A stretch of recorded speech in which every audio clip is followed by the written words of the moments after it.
Les soldes d'hiver Steam sont là, elles vont même bientôt finir selon l'heure à laquelle vous regardez cette vidéo. Elle finit le 2 janvier et on est actuellement le 29 décembre où vous allez voir cette vidéo. Et la particularité de ces soldes, c'est que là, il y a beaucoup de prix qui sont cassés et notamment sur des jeux qui sont assez récents. D'habitude, ce que je reprochais un petit peu aux soldes de Steam, c'est que soit elles étaient exactement les mêmes que sur la PlayStation par exemple, soit elles se ressemblaient où il y avait rien de fou. Par exemple, les promos qu'il y avait eu fin novembre pour le Black Friday, c'était pas vraiment fou. Alors que là, les soldes d'hiver, elles sont vraiment incroyables, je trouve, et il y a plein de bonnes affaires à aller chercher. Alors j'ai préparé plein d'onglets et je vais vous montrer tout ça. Vous allez voir, ça va être forcément beaucoup de RPG parce que si vous êtes sur cette chaîne, c'est que vous adorez probablement les RPG. Évidemment, petit warning avant de commencer, le gros problème des soldes, c'est qu'on a tendance à acheter de manière compulsive des jeux en se disant que les promos ne reviendront pas. Rassurez-vous, si les promos elles sont venues là pendant les soldes d'hiver, ça veut dire qu'elles vont revenir très probablement dans 2-3 mois à des prix qui vont être assez proches de ceux-ci. Donc n'achetez pas non plus 15 000 jeux. L'idée c'est plutôt de vous dire, essayez d'acheter des jeux où quand il y aura des nouvelles promos, c'est-à-dire dans 2-3 mois, les jeux que vous avez achetés là, vous les aurez au moins finis ou vous y aurez au moins joué. Ça sert à rien de vous dire, je vais acheter 15 milliards de jeux et je suis tranquille pour toute l'année, puisque vous savez très bien que durant l'année, vous allez avoir envie d'acheter à nouveau des jeux, donc gardez-en pour plus tard. Sans plus tarder, on commence avec la petite blague de cette vidéo, Dragon Age de Veilguard, qui est sorti fin octobre, il y a 2 mois, et qui est déjà en promo à 40€. Voilà, il est déjà à moins 35%, donc évidemment, ce jeu est très mauvais. Même à 20€, je sais pas s'il vaut vraiment le coup. Allez, peut-être qu'à pour 10 ou 15€, il vaudrait le coup, pourquoi pas, mais vraiment très mauvais jeu, ne l'achetez surtout pas. Ensuite, on a Persona 3 Reload. Alors, ça fait un peu partie des baits. Je commence avec les mauvais, enfin entre guillemets les promos les moins ouf. Persona 3 Reload, c'est un remake du coup de Persona 3. Alors remake très bon, il n'y a pas de souci, vous voyez là un peu sur la vidéo, les personnages sont hyper bien faits, le remake vraiment est super bien fait, il y a eu des super bons retours.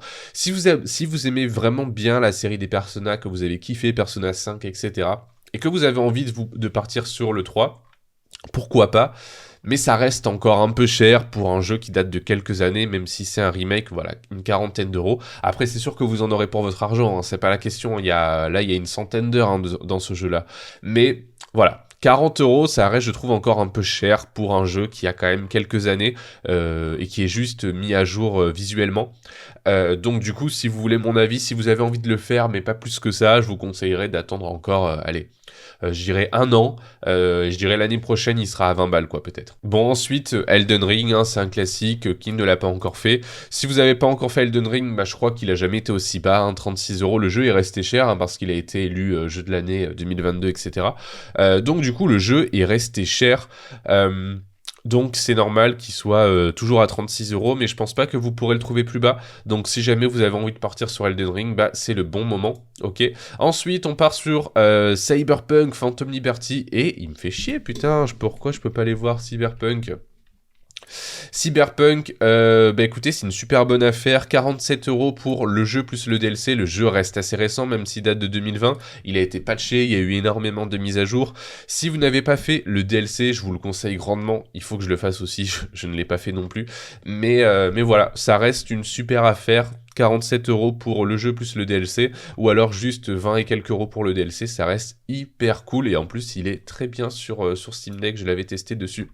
Divinity Original Sin 2, bon là c'est une super affaire, 13 balles, pour le prédécesseur de Baldur's Gate 3, même si le système de combat est assez différent. Là pareil, vous en aurez pour votre argent, pour une dizaine d'euros, vous aurez une centaine d'heures de jeux à plus savoir quoi en foutre, donc franchement ça vaut large le coup si vous n'avez encore jamais fait ce jeu et que vous avez une petite envie de CRPG, parce que là vraiment c'est un pur CRPG dans lequel il va falloir s'investir au minimum. Je vous le conseille à 100%, moi il est dans ma liste, il faut que je le fasse. Tunic, c'est un petit jeu indé Zelda-like, mais vraiment hyper innovant, c'est une petite pépite, vous voyez qu'il y a que 12 000 évaluations, c'est pas un jeu qui est hyper connu, c'est The Great Review qui en a beaucoup parlé. Et le jeu est vraiment très cool. Pour 15€, je pense pas que vous le trouverez moins cher. C'est une petite pépite indé. Si vous êtes avare de ce genre de proposition, je peux que vous recommander de sauter le pas. Et je l'ai pas vu moins cher. Après, sinon, hors solde, je crois qu'il est à 25 ou 30€. Et le jeu ne dépend descend pas beaucoup plus bas, vous voyez, c'est le prix le plus bas sur les 30 derniers jours. Ensuite, Persona 5 Royal. Si vous n'avez jamais fait les personnages, je vous recommanderais plutôt de partir sur celui-là. Déjà, il est moins cher, mais Persona 5 Royal, on va dire, est plus récent et complet dans sa proposition. Là, pareil, hein, vous en avez pour une grosse centaine d'heures, donc il faut aimer les jeux où il y a beaucoup de dialogues, où il y a une longue histoire, les combats au tour par tour, etc. Mais si vous êtes intéressé par la série des Persona, moi par exemple, j'ai fait récemment Métaphore, donc je suis tombé amoureux de ce système. Donc Persona 5 Royal, je vais le faire aussi, il est sur ma liste. Donc si jamais la proposition vous intéresse, foncez, c'est la meilleure affaire que vous pourriez faire pour ce genre de jeu. Ensuite, Grand Blue Fantasy Relink, alors je l'ai sur la Play, c'est un de mes jeux préférés de 2024. Alors pas pour son histoire, pas pour sa campagne ou son lore, etc. qui sont, je trouve, pas fifou. C'est vraiment du JRPG classique, mais le endgame de ce jeu est vraiment incroyable. C'est du Monster Hunter-like en fait, où on va avoir plusieurs persos, plusieurs personnages différents qu'on va monter, on va avoir plusieurs classes, plusieurs gameplays, et va y avoir tout un truc où on se prépare pour aller affronter des boss, et puis ensuite on doit faire progresser son équipe pour aller tuer des boss encore plus difficiles, et il y a des boss qu'on est pattern, faut esquiver au bon moment, etc. Désolé, je suis un peu pris du nez, hein, je parle un peu du nez. Mais voilà, le jeu est vraiment très bon, et je trouve que pour 30€, bah c'est ok, si ce que je vous ai dit, ça vous vend du rêve. Franchement, foncez, je pense que, enfin moi perso, sur la Play, j'ai mis presque une centaine d'heures, et le jeu est vraiment très cool, faut juste passer au-delà du côté animé et de la campagne de 20 heures qui est pas hyper intéressante, je vous l'avoue. Voilà, mais sinon j'ai vraiment kiffé le jeu. Il n'a pas eu une très grosse popularité, hein, vous voyez, 33 000 évaluations, c'est vraiment pas beaucoup. Donc franchement, si ça vous intéresse, allez-y. Hogwarts Legacy, je l'ai mis parce que bah, moi j'ai bien aimé le faire sur la Play quand il est sorti. Ma femme est fan d'Harry Potter, donc on l'a acheté tous les deux dès qu'il est sorti. C'est le genre de jeu où c'est l'univers qui carry le jeu. Je vais être honnête avec vous. C'est un open world comme il en existe 15 milliards. C'est une histoire assez banale.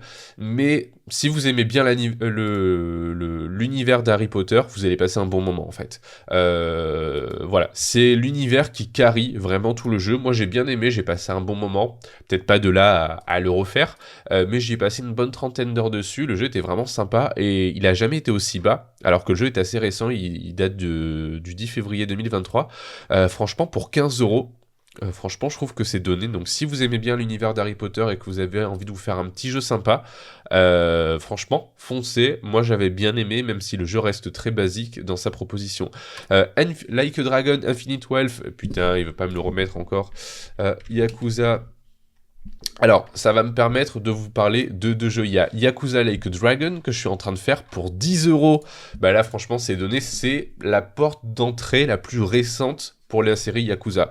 Voilà, puisque Yakuza, là, c'est le 7ème. Il y en a plein des jeux Yakuza. Ça commence avec le 0, 1, 2, 3, 4, 5, 6, 7, machin. Avec des spin-offs et tout.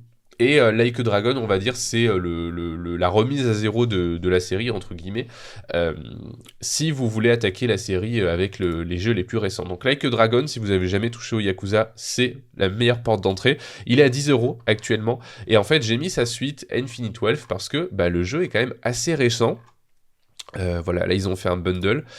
Infinite Wealth, le jeu est sorti en début d'année 2024 et il est déjà à 35€ en promo. Donc si vous avez fait le premier et que vous n'avez pas fait la suite, c'est le bon moment. Sinon, si vous avez fait aucun des deux, prenez juste Like a Dragon et vous pourrez prendre Infinite Wealth plus tard. Voilà, ensuite on a Mass Effect Legendary Edition. Alors je l'ai mis là parce que franchement je trouve que c'est abusé comment c'est donné. Alors Mass Effect, c'est vrai que ça commence à dater, hein. Mais en fait, l'édition légendaire, c'est les 3 jeux, donc Mass Effect 1, 2, 3, mis au goût du jour, enfin mis au goût du jour, c'est pas des remakes, hein, mais on va dire qu'ils sont remasterisés voilà, en Ultra HD, avec tous les DLC, etc., etc. Donc là, vous avez vraiment des centaines d'heures de jeu à disposition. Une série qui reste assez quand même légendaire, hein, pour 5€. Voilà, 4,79€, les 3 jeux. Donc comment vous dire, si vous êtes avare d'aventure dans l'espace, pour 5€, là vous avez de quoi faire, hein. Voilà, je vois pas ce qu'il y a de plus à dire sur ça. C'est une des meilleures affaires que vous pourriez faire, je pense. Au niveau temps de jeu, rapport temps de jeu, prix. Ensuite, on a Pathfinder Rights of the Righteous.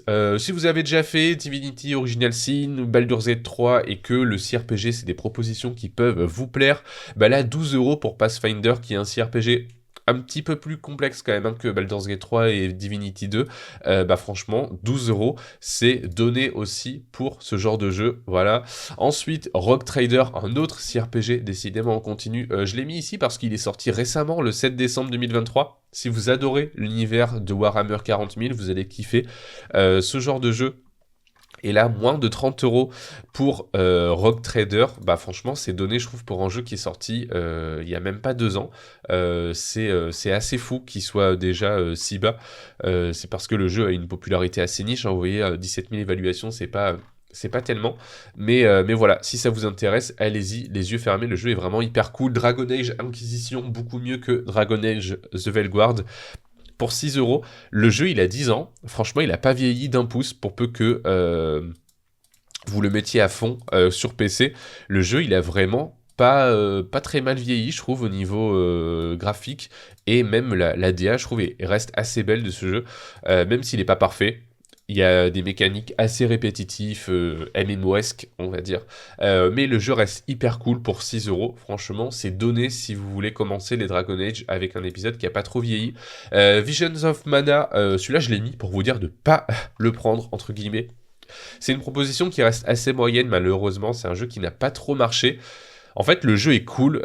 Mortimal Gaming a fait un bon test dessus. La proposition est sympa. On va dire que le jeu est sympa, mais c'est le genre de jeu que tu prends pour 10 €. Voilà, pas pour 40. Ok. La proposition est sympa, il faut aimer la DA aussi, mais peut-être pas à 40 €. Voilà, là c'est une promotion entre guillemets un peu bait parce que le jeu est sorti assez récemment.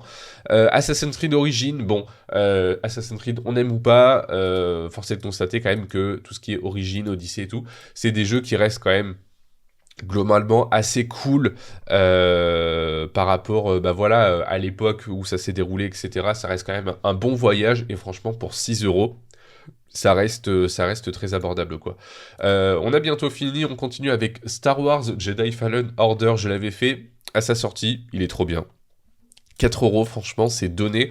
Un petit Souls-like dans l'univers de Star Wars, si vous aimez bien, et ça vous donnera peut-être l'occasion de continuer avec sa suite, Jedi Survivor, qui est encore mieux, et vous avez le bundle à 20 €. Franchement, si ça vous intéresse, petit Souls-like à la Star Wars où on manie un sabre laser et tout, c'est vraiment hyper cool, j'ai vraiment adoré la proposition de ce jeu.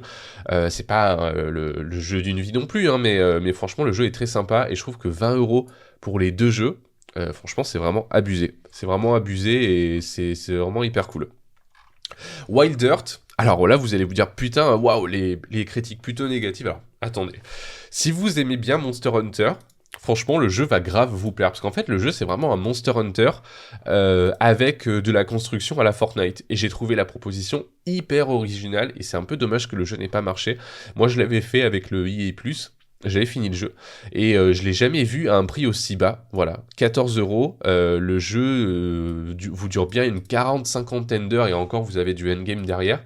Et j'ai trouvé vraiment la proposition hyper originale. Alors il se fait démonter dans les avis parce que il est assez mal optimisé sur PC. Si jamais il est en promo sur console, je vous recommanderais de le prendre plutôt sur console, à part si vous avez un bon PC. Mais moi j'avais adoré en fait la proposition. Si vous aimez bien Monster Hunter, la chasse aux monstres, tout ça, franchement le jeu est trop bien et je trouve qu'il se fait démonter beaucoup à tort quoi. Voilà. Ensuite, on a Nioh. Alors j'ai mis le premier parce il est une bonne promo à 11 €. Je vous aurais dit, Nioh 2 fait tout de mieux que le 1 en 2, mais il coûte 30 €. Et je trouve que ça reste un peu cher pour un jeu quand même qui date de 2021. Donc franchement, si le cœur vous en dit et que vous avez envie d'un jeu difficile, complexe, rapide, enfin complexe, pas complexe, mais un jeu, un jeu qui demande de transpirer un minimum sur le gameplay et que vous n'avez pas peur des vieux graphismes et que vous aimez bien la mythologie japonaise, un peu tirée par les cheveux bien sûr, bah, je vous conseille Nioh 1. Moi j'avais passé un bon petit moment dessus, j'avais fait le 2 aussi. Le 2 est très sympa, mais voilà, 30 €. Ça reste un peu cher, si vous avez vraiment envie, pourquoi pas, mais je trouve que le 1 était très cool aussi, malgré des graphismes un peu vieillissants, mais si vous en avez pas peur, franchement, allez-y, 10 euros, ça vaut large le coup. Avant de finir, bah, Monster Hunter World, franchement, grand classique. Si vous êtes intéressé par Monster Hunter Wilds qui va bientôt sortir et que vous n'avez jamais fait Monster Hunter World, bah vous avez World plus Iceborne, donc son extension qui rajoute quasiment la moitié du jeu pour 15 euros. Ouais, pour une quinzaine d'euros. Franchement, je sais pas ce que vous attendez encore, hein, quittez cette vidéo et allez jouer à Monster Hunter, quoi, c'est tout. Et le dernier pour la route, Final Fantasy VII Rebirth. N'achetez pas ce jeu de merde. Si vous aimez, si vous en avez marre des open world qui vous fait faire un max de quêtes répétitifs et que vous avez envie de faire beaucoup de répétitivité, bah faites ce jeu. Mais sinon, si vous aimez les jeux qui respectent votre temps, bah ne le faites pas parce que le gros problème de ce jeu, c'est qu'il est rempli de quêtes répétitives, de mini-jeux et de maps immenses avec des activités toutes plus inintéressantes les unes que les autres. Donc, mis à part l'histoire qui, en plus, est très compliquée et diluée dans plein de cartes différentes, bah, je vous le recommande pas. Voilà. Si vous êtes quand même intéressé par la proposition, bah, Rebirth, il corrige sur PC, il corrige les gros problèmes qu'il y avait sur PS5, c'est-à-dire qu'à mon avis, le jeu du coup ne sera plus flou, il va tourner bien mieux, mais il faut quand même avoir un gros PC, hein. Si vous avez vu les recommandations, voilà. Si vous avez un très gros PC et que vous avez envie de faire Final Fantasy, bon bah allez-y, je dirais que 40 euros, 48 euros, c'est pas la mer à boire parce qu'il y a quand même une centaine d'heures de jeu qui vous attend, mais voilà, vous êtes prévenus. J'espère que ce petit mélange de jeux RPG en solde de Steam vous aura intéressé. Dites-moi en commentaire ce que vous avez acheté, puis je vous dis à bientôt. Ciao, ciao.